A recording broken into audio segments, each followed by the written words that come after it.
کہ اس مہینے کے آنے سے پہلے، یعنی ابھی ایک دن بعد آنا ہے رمضان کو، اور آنے سے پہلے حضرت سلمان فارسی فرماتے ہیں کہ نبی پاک نے ہمیں باقاعدہ بلا کے خطبہ دے کے رمضان کی عظمت ہمارے دلوں میں بٹھا، یعنی فکری طور پر اور ذہنی طور پر امت کو تیار کیا۔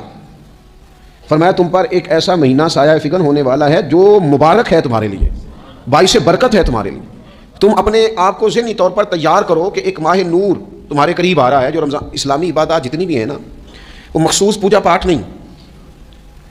اسلامی عبادات میں سے کوئی عبادت بھی ایسی نہیں جس کا مقصد یہ ہو کہ آپ نے اتنے وقت سے لے کر اتنے وقت تک فلاں عمل کرنا ہے۔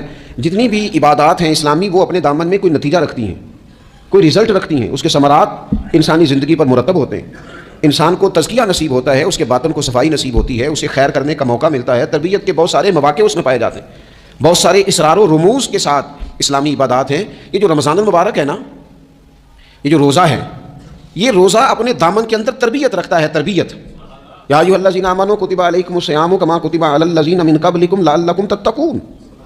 اے ایمان والو، تم پر روزے فرض کیے گئے جیسا کہ تم سے پہلے لوگوں پر بھی فرض کیے گئے تھے تاکہ تم تقوی اختیار کرو۔ روزہ تمہیں پرہیزگار بنائے گا، تمہارے اندر سے جو نفسانی چیزیں ہوں گی انہیں نکالے گا، اور اللہ تبارک و تعالیٰ کی طرف تمہارے دل کا رجحان ہوگا، تمہاری روح کا رجحان ہوگا، تمہیں تزکیہ دے گا۔ روزہ انسان کی تربیت کرتا ہے، انسان کو روزہ ذہنی طور پر تیار کرتا ہے کہ اللہ کے حکم کے مطابق کھانا ہے، اللہ کے حکم کے مطابق پینا ہے۔ سب سے بڑا مسئلہ اس دور کا رزق حلال کا حصول ہے اور حرام سے اجتناب ہے۔ تو روزہ ہمیں یہ سبق پڑھاتا ہے کہ ہم وہی کھائیں گے اور اسی وقت کھائیں گے جو کھانے کا ہمیں ہمارے رب نے حکم ارشاد فرمایا ہے، اور جس سے اللہ رسول منع کر دیں گے جتنی مرضی چمک دمک اپنے دامن میں رکھے، جتنی مرضی، لیکن ہم وہی لیں گے جو ہمارے لیے جائز ہے۔ آپ غور فرمائیے، روزہ لعلکم تتقون، روزہ تمہیں پرہیزگار کرتا ہے۔ بہت سارے لوگ ایک بات کرتے ہیں کہ عادتیں نہیں بدلی جاتی، یار کوشش کرتا ہوں لیکن میری عادت نہیں تبدیل ہوتی۔ میں آپ کو ایک رائے دینے لگا ہوں، مشورہ دینے لگا ہوں، میں آپ سے یہ عرض کرنے لگا ہوں کہ موقع آیا ہے رمضان شریف کا۔ رمضان میں نا بندہ روٹین میں اپنی عادتیں بدلتا ہے۔ کسی کو سویرے 7 بجے کھانے کی عادت ہے، کسی کو 9 بجے کھانے کی عادت ہے، کوئی صبح ناشتہ نہیں کرتا، دوپہر میں ہی کھاتا ہے، لیکن رمضان آیا تو عادت بدل گئی۔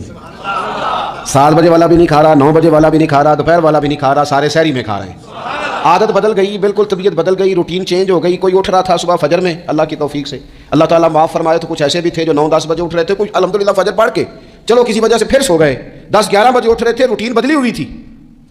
رمضان آیا تو بدل گئی، سارے سحری میں اٹھ رہے ہیں، تہجد کے وقت سب کی آنکھ کھل رہی ہے، بالکل روٹین بدل گئی، حالات بدل گئے، معاملات تبدیل ہو گئے، اوقات تبدیل ہو گئے، دفاتر کے ٹائم تبدیل ہوئے، اسکولوں کے نظام تبدیل ہوئے، مدارس کے اوقات تبدیل ہوئے، ہر چیز کے اندر تبدیلی آئی۔